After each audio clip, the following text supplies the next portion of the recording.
భక్తిహీనులాతో నివసించుట కంటెను నీ మందిరావరణములో ఒక్క దినము గడుపుట. భక్తిహీనులాతో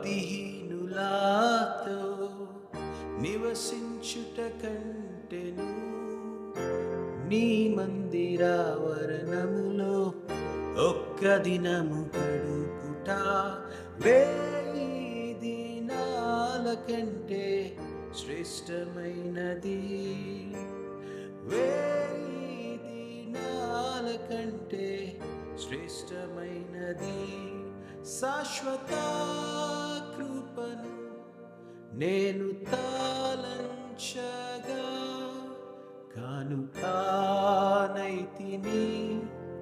నీ సన్నిధిలో, కానుకా